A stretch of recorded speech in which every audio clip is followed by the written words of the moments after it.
Hey viewers, my name's Cara. This is actually the second time I'm recording this video. I tried to do it a couple days ago, but first bit of announcement, I am having tech issues again. Yay! My editing software has not been working for the last month. I kind of forgot about it because I was out of town, which is the second thing I'm going to talk about in this video. So I forgot about it until earlier this week, a couple days ago, whenever that was. I recorded a video and it needs to be edited. I was assuming that I could edit, so, you know, things mess up, I just restart talking, interruptions happen, whatever, I can cut it out later.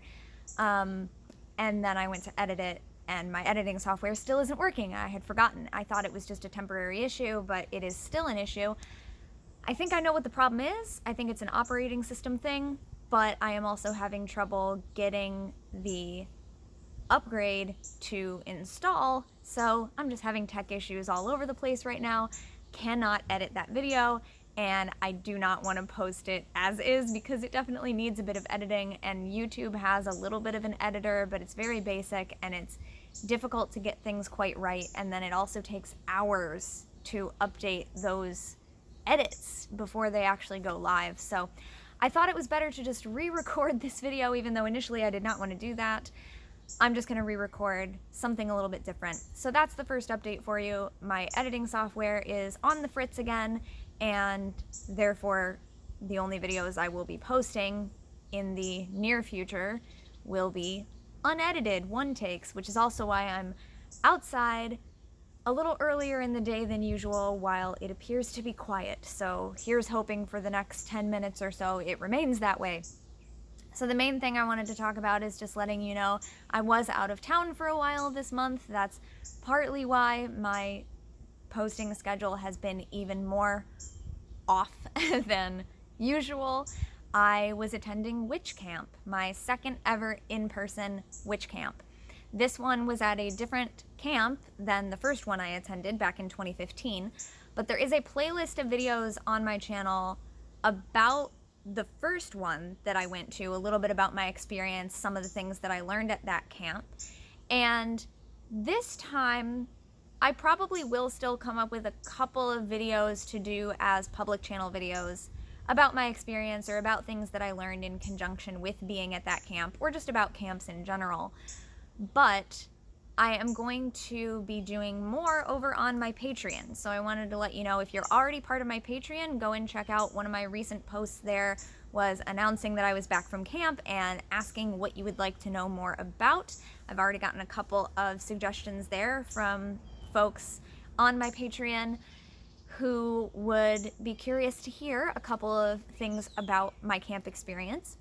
And if you are not already on my Patreon, now might be a good time to join and let me know there what else you might like to know more about. Now, disclaimer, as I put on the post on the Patreon, and I will say here too, there are, of course, things to consider as far as confidentiality goes. I will not answer any questions that would require me to talk about things that are not my personal experience. I will not talk about anything that is really somebody else's experience. I might be able to talk about general things that I've learned through feedback that we got at camp, etc., but I will not directly speak to anyone else's experience. That said, I can always share my personal experience. However, I might also choose not to in some instances. Some things I might want to keep private for a little while or forever. I don't know. I'm still really processing a lot of my experiences this time at camp. So in the rest of this video, I want to talk a little bit about some of that part. And then I don't know when the next video on this public channel will be about camp, but definitely keep an eye out over on the Patreon. So part of the reason I'm still processing a lot of the stuff for me this year is that I was in an organizing role for this camp as compared to the first camp I went to where I was just a camper. I was just there to participate and enjoy. This time around, I was part of the ritual planning team, which is in charge of organizing and planning the evening rituals for the entire camp throughout the course of the week. There are classes, or in the context of camp, we call them paths, that go on in the mornings. And there are facilitators of those paths who are the facilitation team, or you could think of them as the teachers of the classes or the facilitators of the paths. They are responsible for the stuff that happens within those classes earlier in the day. But then in the evening, there are all camp rituals, and that's what the ritual team that I was part of is in charge of planning. So it was a very different experience this time for me because I was part of organizing months in advance. We were already working with the story. A lot of the time, if not all of the time, camps have a theme or story that acts as a theme that we work with throughout the course of the week, especially in those evening rituals. So I was already working with this team for months in advance, planning all of that. And it was a very different experience being at camp because there were a lot more planning meetings and catching up with people to organize. And it was also a little bit different this year at this camp because usually their ritual planning team is completely separate from the facilitation team. But other camps, the facilitators are the ones who do all of it. Usually this camp has a completely separate team for the rituals, but because it's the first year back since the pandemic, first year back in person, and probably some other things too, just people having other things to do, not being able to swing it this year, we had a much smaller ritual team than they usually have. This was my first time attending this camp, so I'm not actually familiar with what it would normally be like with a full-size team, but it was much smaller than it usually is. And as a result of that, we actually asked the facilitators to kind of help us out by each group of facilitators also choosing an evening ritual to plan. And so we kind of blended the two usual forms where there was still a ritual team, but we also asked the facilitators for help instead of them having to do all of the rituals all week and instead of them having to do none of them. We kind of met in the middle there.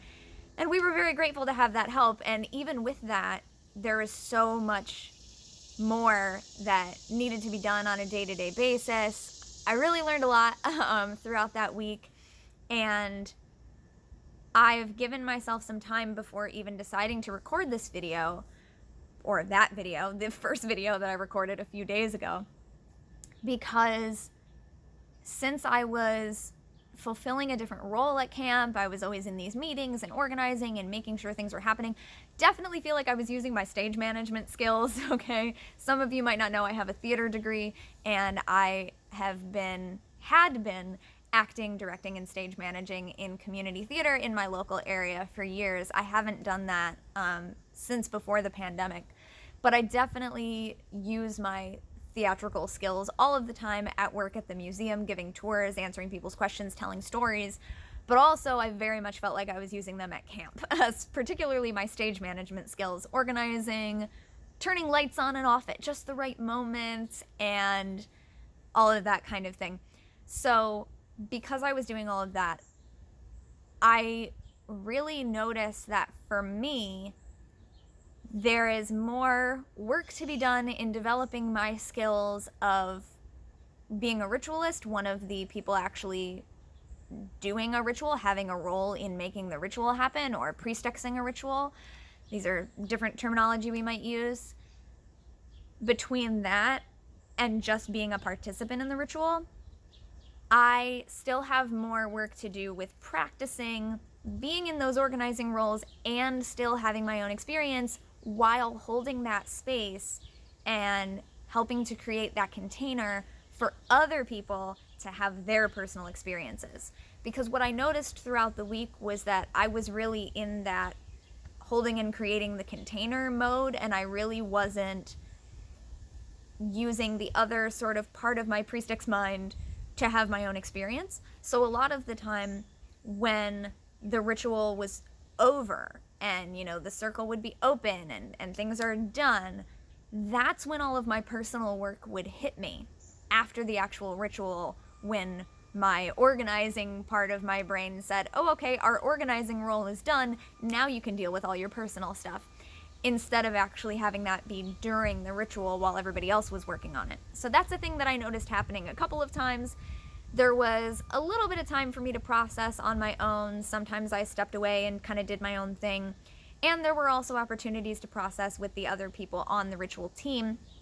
And that's a continuing relationship, right? A lot of these people I did know before because of workshops that I had attended prior to COVID happening, or during the pandemic. Over the last few years, there had been some online offerings and camp-like things happening online. So I met a lot of folks who I was at this camp with, either online or in person, in the last several years. But of course, there were some new people there as well.